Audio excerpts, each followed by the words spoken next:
Shalom, all praises to Yahawah, bahasham Yahawashi, bahasham Racha Kwadash. Double honor to the elders and apostles of Great Millstone that rule well, enabling the word and doctrine. Shalom, labachia, peace to elect, peace to the elect. Now, what do these pictures have in common with these pictures? And don't be doing the spoiler alert, looking at the other tabs. What do they all have in common? Well, one could be considered martial law, not to be confused with mashallah for all the Muslim viewers, but martial law. And what would this be considered? Martial arts. In fact, let's search that. Martial arts. Let's see. Kickboxing, taekwondo, judo, jiu-jitsu, capoeira. All of these are considered martial arts. Now, what the hell does that mean? Martial. It says, martial adjective, late 14th century, warlike, of or pertaining to war. From medieval Latin, martialis, of Mars or war. From Latin Mars, genitive Martis, Roman god of war, see Mars. The sense of connected with military organizations, opposed to civil, is from late 15th century and survives in court material, also occasionally with a capital M, pertaining to or resembling the planet Mars in the 1620s. It related to martial law, military rule over citizens, first recorded 1530s. Martial arts, 1909, is a collective name for the fighting sports of Japan and the surrounding region. Translates Japanese bojutsu.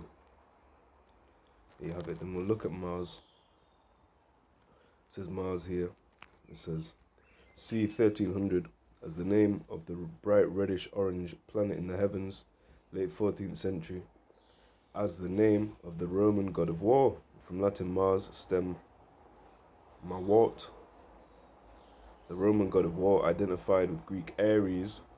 So like you have star signs as well. One of them is Aries. It's not spelled the same. I believe it's Aries. Let's just confirm that. There you are. Alright, so that's not the same thing, but it sounds the same. Say, what do you call it? It's a homophone. Alright, it's not spelled the same, but it sounds the same. It says a name of unknown origin, apparently from earlier Mavors, related to Oscan Mamers. According to Watkins, the Latin word is from Mawat, name of an Italic deity who became the god of war at Rome. He also had agricultural abilities and might ultimately have been a spring Dionysus. The planet was so named by the Romans, no doubt for its blood-like colour. The Greeks also called the planet Pyroeses, or Pyroes. You get pyrotechnic, pyromaniac, pursuing onto or pertaining to fire. The fiery, says here also in medieval alchemy, which goes back to Kemet, which goes back to Ham. Says iron, late 14th century. The Mars candy bar was first manufactured in 1932 by Forrest Mars, senior of the candy making family. So you've seen that. Let's get more. The whole reason of this is proving that we're in Rome again, or under the vibration of Rome. So you have Mars mythologies from Wikipedia, so take it how you will. It says in ancient Roman religion and mythos, Mars, Latin Mars pronounced Mars, was the god of war and also an agricultural guardian, a combination characteristic of early Rome. He was the son of Jupiter and Juno, and you should recognize Jupiter. I think is it Jupitus? Let's search that up.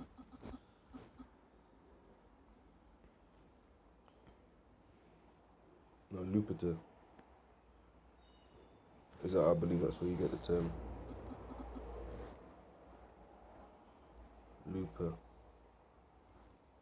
Lupercalis.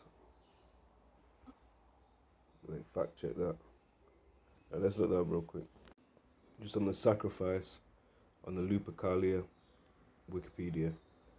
It says here, at the Lupercal altar, a male goat or goats and a dog was sacrificed by one or another of the Luperci under the supervision of the Flamen Dialis Jupiter's chief priest. I don't think they're related as closely as I first expected or suspected. Anyway, this is Luperter, Jove, god of the sky, which would link up with who? In terms of the Greco-Roman pantheon. Pan meaning or theon, going back to that Greek word theos. Like in John 1:1, it talks about theos, theon. So Godfather, originally vocative, the name naturally occurring most frequently in invocations from Dios, God, to shine, in derivative sky, heaven, God. You get the word Uranos in the Greek for sky or heavens. And Peter, father, in the sense of male, head of the household, like paternity, paternal. Let's get these scriptures now. Now the nations have many gods possessing many different attributes, whereas we have one power, one God that encompasses all the attributes that he possesses. So Exodus 15:3, the Lord Yahawah is a man of war. Yahawah is his name.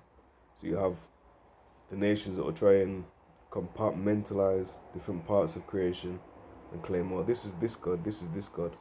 Really, we know there is a true man of war. If you're talking about martial arts, well, it's pursuing to the act of war. Malachama or lacham. And that is all dealing with war, martial. That's pursuing to the god of war, so-called god, the idol of war, which is Mars. When you're using these terms, martial law, martial arts, really we're not calling upon like that. We're making reference to, again, a Roman deity, a Roman idol, to prove we're still under that Roman vibration. Exodus 15:3, Yahawah is a man of war. Yahawah is his name. And we'll see Psalm 96:5 said, for all the gods of the nations are idols, but Yahawah made the heavens. So I'll be looking into the heavens, things created in the heavens, and try and say, see, this is a deity. But really all of them, and Juno, if I'm not mistaken, that's where you get the June, like January, February, March. So January, Janus, February, Februus, April goes back to Aphrodite, March, January, February, March, I even know the order. March, that goes back to Mars. Yeah, martial arts, martial law, martial anything else you can think of. Every kind of class you can think of. Mars, April, Aphrodite. Really, I only wanted to go as far as Mars. But it's always there, man. Monday, Moon Day, Tuesday, Tiwaz, Wednesday, Woden, Odin's Day, Thursday, Thor's Day, you know, the man with the big hammer. Right, and they're always bringing that back through superhero films and everything like that. There's always a way to keep their thing alive. So Psalm 96:5, for all the gods of the nations are idols, but Yahawah made the heavens. Now we'll get Revelation 13:11. It said, and I beheld another beast coming up out of the earth, and he had two horns like a lamb, and he spake as a dragon. So two horns as a lamb in the Roman system. This is talking about America, what the world calls America, that we know as Mystery Babylon the Great, according to these scriptures. And basically, the two horns like a lamb are the two opposing parties. So in America, you have the Democrats and the Republicans. In the UK, to draw a parallel, you have the Conservatives and Labour, or the Liberal Party, the Workers' Party, and the Whigs, and everything like that. In ancient Rome, you had the Plebeians, the plebs, that's where you get the common term pleb, which is really not that common anymore, but it's still in use, still in circulation. The Plebeians and the Patricians, which goes back again to that patriarch, Peter, paternal, and they were the more upper class. So they would hold the Patricians would hold similar policies to possibly the Conservatives, the Republicans. Of course, there's going to be differences, but that's a general rule. And then the Plebeians with the Workers or the Labour Party, and the the plebs. That was it. The what do you call it, man? The Democrats, right? The Democrats. He spake as a dragon. You get into that word, it's Draco. He spake like a dragon.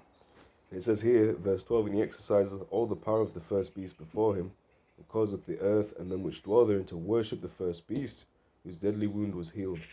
And that first beast there is referring to Rome, right? The pagan Roman Empire. And that's the spirit, that's the vibration that this current Babylon pushes out. And that's what he causes all to try and worship. But of course we know the elect will not worship and bow.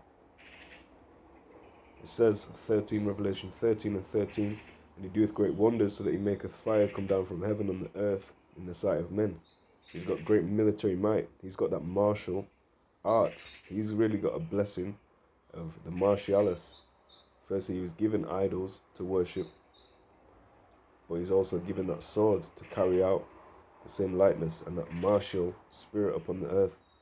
Read Revelation 6 and 4, talking about that red horse. Upon that was a man given with a great sword. We know that to be Esau Edom, pursuant to Genesis 27 and 38, on down through 40.